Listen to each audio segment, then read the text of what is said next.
आशा करता हूं आप सब बहुत अच्छे होंगे। मेरा नाम है सिद्धांत अग्निहोत्री। स्टडी ग्लोस पे आपका बहुत बहुत स्वागत है। तो दोस्तों, आज हम इंडियन आर्मी की बात करेंगे। इंडियन आर्मी किस तरीके से जो है वो बदल देगी अगले 15 सालों में अपना स्वरूप ही। तो चलिए बात करते हैं।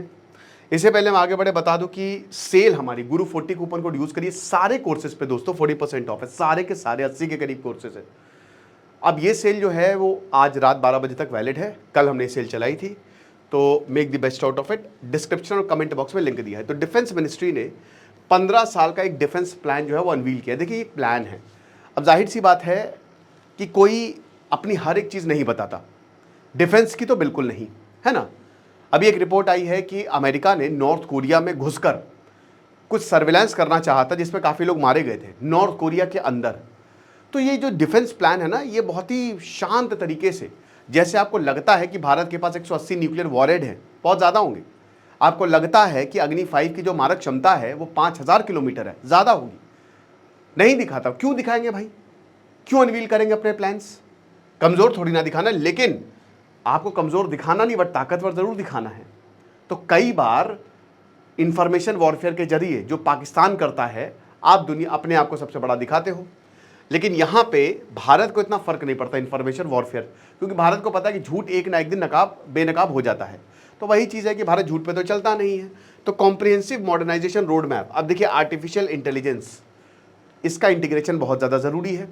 हो सकता है आगे आने वाले समय में ऐसे सूट मिले जो आर्मी पहने, जो एआई कि भैया यहाँ खतरा है, यहाँ से मत जाइए, ठीक है, नीचे से गुजरिए, टनल में बॉम्ब हो सकता है, समुद्र के नीचे पानी के नीचे आतंकवादी हो सकते हैं। ऐसा दिस इज क्वाइट पॉसिबल। और हो सकता है आगे आने वाले समय में जब आप एंट्रेंस दे सीडीएस और एनडीए का, तो उसमें एआई भी है। तो कुछ भी पॉसिबल है।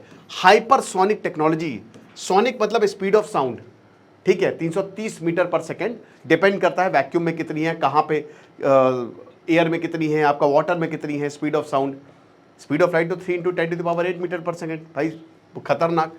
और नेक्स्ट जेन वॉरफेयर, अब ये सबसे बड़ा लीप है अगर मिलिट्री कैपेबिलिटीज की बात करें। भारत इस दुनिया की सबसे बड़ी मिलिट्री है, और अगर आप ऐसे भी देखोगे ना तो सबसे इफेक्टिव मिलिट्री है। मैन पावर के हिसाब से हमको कोई बीट नहीं कर सकता। रिजर्व्स और एक्टिव अगर आप मिलिट्री पर्सनल को मिला दे तो 30 लाख के करीब तो हमारे और अभी और तैयार हैं। हर साल ये बढ़ता ही जाता है। और army takes best of the best. मैंने इतनी बार एसएसबी दिया दोस्तों, मेरा सिलेक्शन नहीं हुआ, आप समझ रहे। तो 4 महीने पहले ऑपरेशन सिंदूर होता है पाकिस्तान के बाद, और उसके बाद फिर ये हमको लगा कि भाई बहुत ज़्यादा ज़रूरी है कि चीज़ों को बेहतर किया जाए। अब देखिए, आपको पता है कि राजनाथ सिंह हमारे डिफेंस मिनिस्टर हैं, और राजनाथ सिंह काफ़ी चीज़ों पर काम कर रहे हैं, उन्होंने बताया भी है।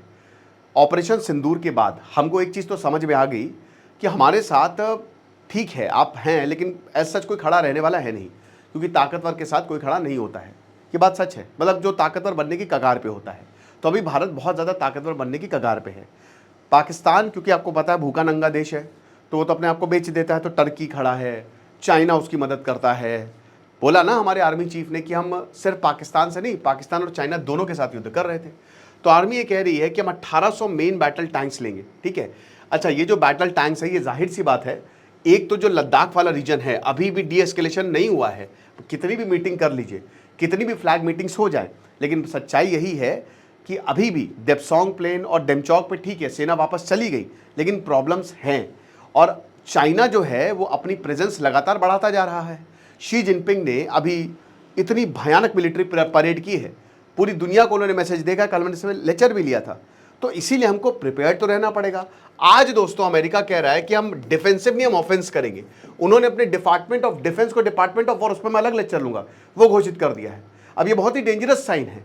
अमेरिका जैसा देश कह रहा है कि हम युद्ध करेंगे, हम हमला कर देंगे किसी के ऊपर, और हमारी फोर्सेस डिफेंसिव हैं, हम कभी भी किसी के ऊपर अटैक नहीं करेंगे, बल्कि हम कर सकते हैं। तो 1800 मेन बैटल टैंक जो कि आपके पाकिस्तान और इधर लद्दाख वाले रीजन में तैनात होंगे। अब आपको बता दूं कि देखिए, पाकिस्तान वाले तो जगह जाना आसान है, लेकिन प्रॉब्लम आती है आपका लद्दाख वाला रीजन जो नॉर्थ ईस्ट से बॉर्डर शेयर करता है, क्योंकि टरेन इतनी आसान नहीं है। तभी कहते हैं कि हम तीनों साइड से माउंटेन से घिरे हुए हैं, तो चाइना हमला कर ही नहीं सकता, जो 2 फ्रंट वॉर की बात होती है।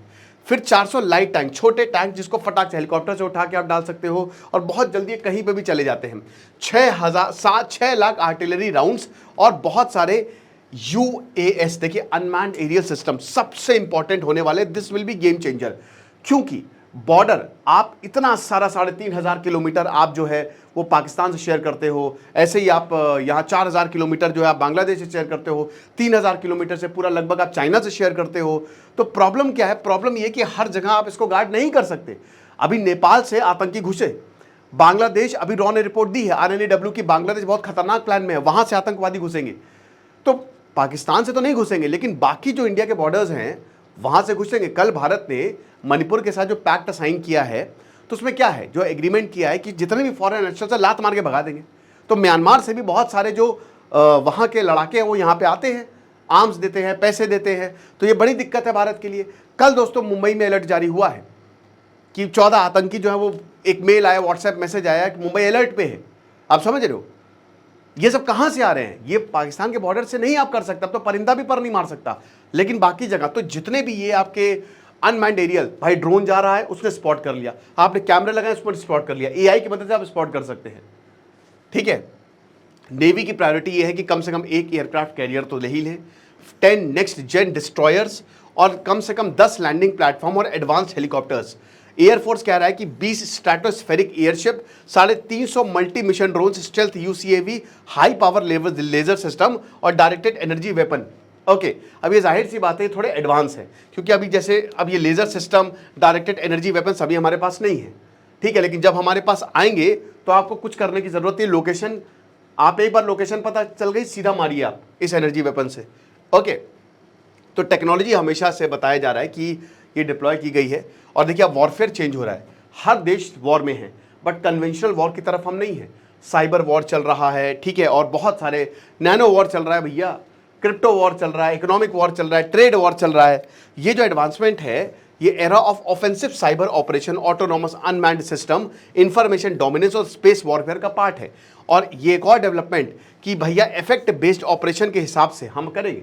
ठीक है, इफेक्ट बेस्ड। अब यहां पे प्रॉब्लम क्या होती है कि जब हमको जरूरत होगी, जैसे जरूरत होगी हम चीजों को प्रोक्योर करते रहेंगे, या फिर एक उसकी अलग ही यूनिट बना देंगे ताकि काम करके काम खत्म करके आ जाओ। ठीक है, अब सबसे बेस्ट है कि रोबोट्स को तैनात करो।